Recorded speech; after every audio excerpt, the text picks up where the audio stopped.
Plus d'une personne sur 5 souffre de la faim en Afrique. Comment expliquer une telle insécurité alimentaire? Les facteurs sont nombreux, conflits internes, réchauffement climatique, pauvreté. Comment inverser la donne? Les agriculteurs sont-ils l'avenir du continent? Nous sommes en direct avec Bernard Yen. Bonsoir. Vous êtes Bonsoir madame, merci pour l'invitation. Mais je vous en prie, vous êtes le directeur régional Afrique de l'Ouest et du centre du FIDA, le Fonds international des Nations Unies pour le développement agricole. Et en plateau, nous sommes avec Christelle Pire. Bonsoir. Bonsoir. Que tous nos téléspectateurs et téléspectatrices connaissent, puisque vous êtes notre correspondante en Côte d'Ivoire. La Côte d'Ivoire, premier pays producteur de fèves de cacao et de noix de cajou. C'est un secteur important, crucial pour le pays, donc vous allez pouvoir nous en parler. Et donc je vais rappeler ce chiffre, 58% des Africains sont en situation d'insécurité alimentaire, soit le double de la moyenne mondiale, selon la Banque mondiale. Une situation que décrit très bien ce couple d'agriculteurs tchadiens rencontré par notre consoeur de Radio-Canada.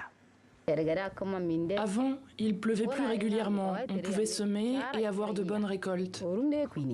Est-ce qu'il fait plus chaud maintenant qu'il y a 30 ans, ici? De nos jours, il fait de plus en plus chaud. Le plus gros problème, c'est la faim, la famine. Nous, on peut résister, mais pas les enfants. Ils ne vont pas à l'école parce qu'ils ont trop faim. Avez-vous vu un seul enfant manger quelque chose depuis que vous êtes ici ? Bernard Yen, le réchauffement climatique, c'est la principale menace la plus importante pour l'agriculture? En effet, lorsque on regarde l'agriculture africaine, donc elle a été affectée par un certain nombre de facteurs depuis plusieurs décennies. Vous avez d'abord le sous-investissement qui l'a marqué, la faiblesse des cadres réglementaires, politiques, puis parfois institutionnels. Et aussi, il y a un certain nombre de facteurs structurels au titre desquels vous avez les fragilités dont vous avez parlé, les conflits, l'insécurité. Ces facteurs ont entraîné de nombreux déplacements de population, environ près de 30 millions actuellement. Et c'est des personnes qui se déplacent sans leurs moyens d'existence et ça affecte la sécurité alimentaire. Il y a eu le ralentissement économique depuis la période de Covid, même s'il y a une certaine reprise actuellement. Et cela participe aussi à fragiliser. Mais il faut reconnaître que les changements climatiques, définitivement, c'est un effet multiplicateur du péril dont vous parlez. Oui. Et quand vous regardez sur le continent, sur les top 10 pays les plus vulnérables au changement climatique à l'échelle mondiale, 7 des pays sont en Afrique. Donc, pour dire que nous sommes très concernés par le phénomène. Alors Christelle, est-ce qu'on constate effectivement ces conséquences du réchauffement climatique en Côte d'Ivoire auprès des agriculteurs et de leurs difficultés pour travailler? Oui, tout le monde le voit, hein. Tout d'abord, il y a la saison des pluies qui est perturbée. Il y a en Côte d'Ivoire la principale saison des pluies et ensuite une petite saison des pluies. Et auparavant, elle était plutôt bien réglée. On peut dire aujourd'hui, les dates se modifient, la saison s'allonge, voire parfois se raccourcit. Et les pluies sont plus violentes. On voit beaucoup d'orages qui, du coup, font des inondations, détruisent aussi les cultures. Ça se voit aussi, le réchauffement climatique, dans l'avancée de la mer. La mer grignote entre 1 à 2 mètres sur les côtes chaque année ivoirienne. Il y a un village qui s'appelle Laouk Panda. On est même obligé de déplacer les tombes du cimetière du village parce que la mer est en train de manger le cimetière tout simplement. Pour vous dire, un rapport de Climate Central estime que lors de la dernière décennie, le changement climatique a ajouté une vingtaine de jours au-dessus de 32 degrés en Côte d'Ivoire par an. Donc forcément, ça rend le travail des agriculteurs beaucoup plus difficile. Alors Bernard Yen, vous avez énuméré beaucoup de facteurs qui montrent que l'agriculture est fragilisée sur le continent. Et c'est vrai qu'il y a le double effet réchauffement climatique, puisque ça crée des tensions entre les agriculteurs et les éleveurs, et là aussi des conflits qui sont meurtriers parce que chacun cherche de l'eau et chacun marche sur les plates-bandes de l'autre. Oui, absolument. Ça relève de l'instinct humain. Vous savez, lorsque la ressource est abondante, il n'y a pas de compétition. Lorsque chacun a mangé et que chacun peut se servir à volonté, il n'y a pas de compétition. Mais du fait des changements climatiques, la ressource eau devient rare. La ressource terre, à cause de la démographie, commence à être rare. Et donc, vous commencez à avoir des compétitions autour de l'utilisation des ressources, d'où les agriculteurs qui commencent à empiéter sur les parcours pastoraux. Vous avez les pasteurs qui commencent à entrer dans les champs et cela forcément est source de conflits. Et donc, nous travaillons à adresser ces conflits dans nos opérations, dans nos programmes. Et dans le Sahel, par exemple, nous travaillons non seulement à l'intérieur des pays, mais à nous assurer aussi que la problématique, les investissements sont parfois transfrontaliers pour assurer que les conflits, même des communautés à l'intérieur d'un pays, ne deviennent pas des conflits transfrontaliers. Et ce qui est paradoxal, c'est que la production, elle existe. Je vais citer cet expert, Mamadou Goïta, qui est membre du panel international d'experts sur les systèmes alimentaires durables, directeur exécutif de l'IRPAD. Pour lui, il dit même que c'est suffisant. 15 pays d'Afrique de l'Ouest, parmi les 8 pays sahéliens, produisent chaque année 60 millions de tonnes de céréales. Mais pour lui, le problème, c'est l'organisation de cette chaîne alimentaire. C'est là que vous pouvez intervenir, vous, en tant qu'agence onusienne ? En effet, et je suis d'accord avec lui, je dois le dire, parce que les chaînes de valeur doivent être davantage développées pour permettre la pleine participation de l'ensemble des acteurs. Je dois dire que c'est même crucial pour la compétitivité de nos filières. Et cependant, lorsque vous parlez de sécurité alimentaire, il ne faut pas regarder seulement la disponibilité de la nourriture. Il faut regarder davantage l'accès de la nourriture, s'assurer que cette nourriture qui est disponible, elle est accessible physiquement et économiquement par la population, qu'elle est nutritive et qu'elle est saine. Je pense que aussi, quand on essaie de regarder cette question de la sécurité alimentaire, ce n'est pas seulement l'indisponibilité de la nourriture. L'un des déterminants au cours des récentes années a été l'inflation au niveau du prix des produits alimentaires. Cela a été significatif sur le continent africain, environ 30%. Vous avez eu des pics dans certains pays comme le Soudan, c'est parfois parti à plus de 300%, et contre une moyenne globale qui était de l'ordre de 8%.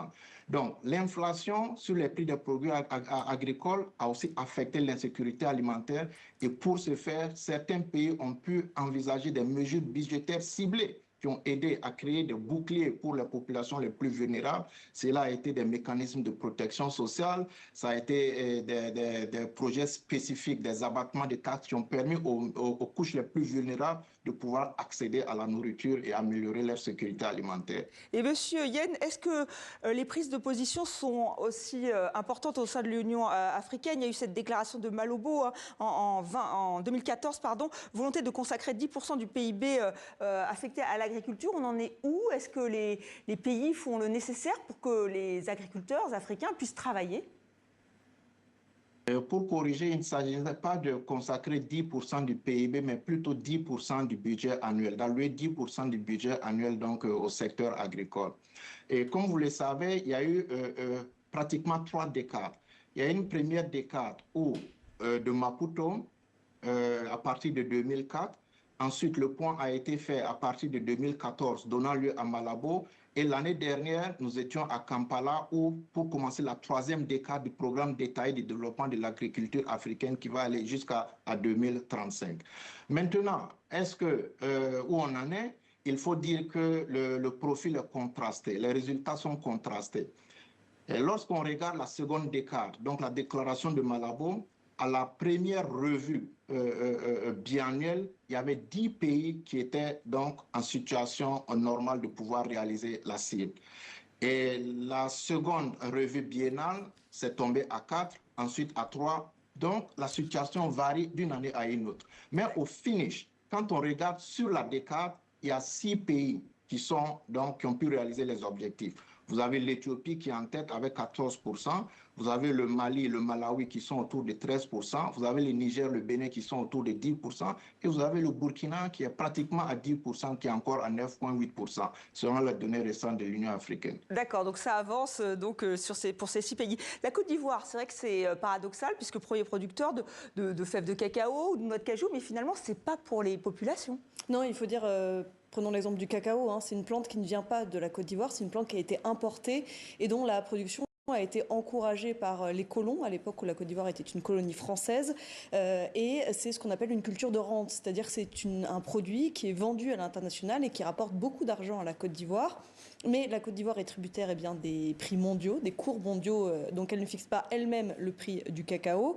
Le cacao, c'est quand même entre 15 et 20% du PIB ivoirien et c'est 40% des recettes à l'exportation. Donc c'est une manne financière énorme, mais les planteurs, eux, sont en bout de chaîne et donc donc reçoivent une part assez faible, on peut dire, de tout cet argent qu'il y a autour de la tablette de chocolat. Et puis, il y a le cacao ivoirien est assez peu transformé localement en Côte d'Ivoire. La Côte d'Ivoire essaye d'augmenter ça, donc elle encourage la création d'usines, par exemple. Aujourd'hui, on est à peu près à 40% de transformation locale de la fève de cacao, mais même une fois qu'elle est transformée, donc par exemple en poudre ou en beurre de cacao, eh bien, on ne fait très peu de tablettes de chocolat ou de chocolat lui-même en Côte d'Ivoire, et même ce chocolat est peu consommé localement. Donc, eh bien, c'est vrai que c'est une agriculture qui est un peu déséquilibrée, on peut dire. Voilà, et on va revenir sur cette aide qui peut être apportée grâce aux nouvelles technologies. On va voir un exemple tout de suite au Cameroun avec une application qui a changé la vie de Tété Ethan Sali, qui est agriculteur. En un clic, une application le renseigne sur la qualité du sol, la culture la plus adaptée à son terrain et détecte même les maladies.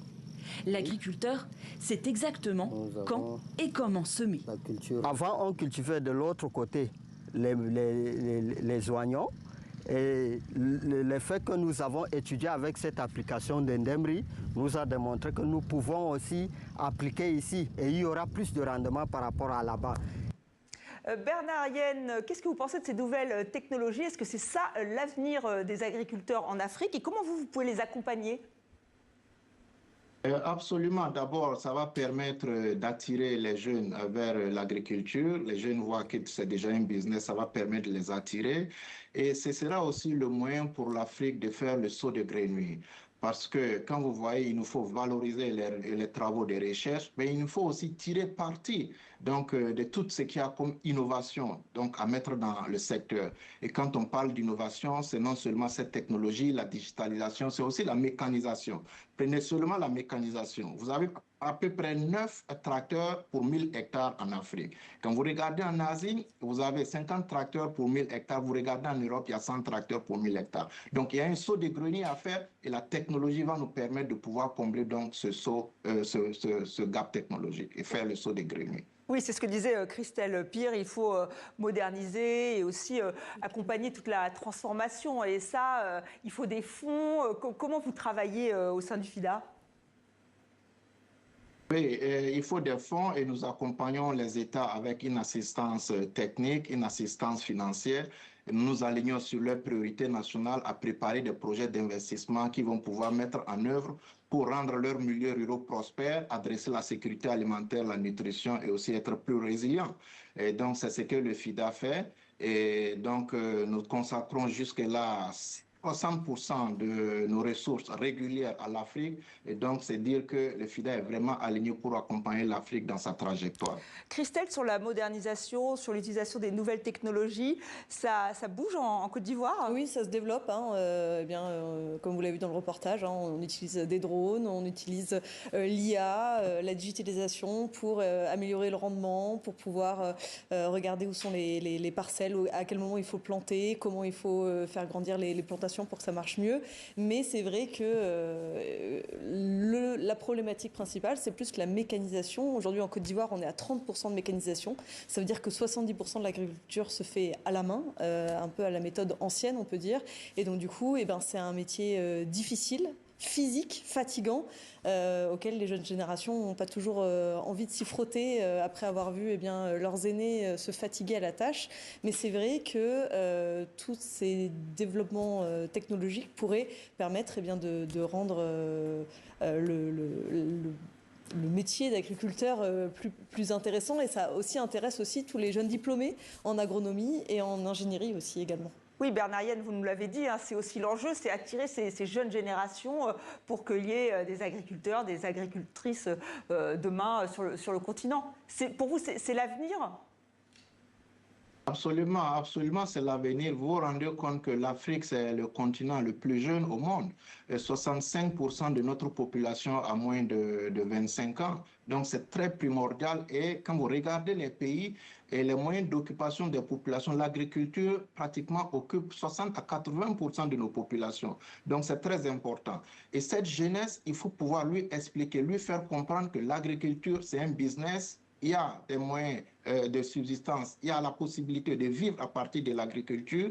Et donc, tout ce qu'il y a à faire, c'est essayer de comprendre quels sont les besoins de cette population jeune. Souvent, ces besoins sont autour des compétences, améliorer leurs compétences. Donc, il faut de la formation, il faut de l'éducation. Souvent, leurs besoins, c'est comment accéder à la terre. Donc, il faut y travailler. Et surtout, le grand goulot d'étranglement qu'on voit souvent, c'est l'accès au financement. Donc, et ensuite, quand ils ont le financement, ils ont leur projet, ils démarrent leurs entreprises, comment y donner le coaching. Donc, nous y travaillons. On a beaucoup d'exemples sur le continent, dans la région. Au Sénégal, par exemple, on a un programme Agri-Jeunes qui a réussi donc à travers la mobilisation de ces paquets autour des jeunes, où on réussit donc à faire monter leurs revenus de 2 à pratiquement 7% du SMIC au niveau du pays. Donc ça, c'est formidable. On a des cas similaires au Mali, au Cameroun, où on travaille donc à travers des structures d'incubation à accompagner les jeunes depuis la maturation de leur idée de projet jusqu'à la mise en œuvre et avec un suivi sur 3 ans pour s'assurer que donc leur projet, leur entreprise est bien viable. Et cela à travers la combinaison de services non financiers et de services financiers. Merci Bernard Yen. On a bien compris que vous voulez vraiment impulser cette dynamique auprès de la jeunesse africaine. Et merci à vous, Christelle Pierre, d'avoir participé au débat de 64 minutes.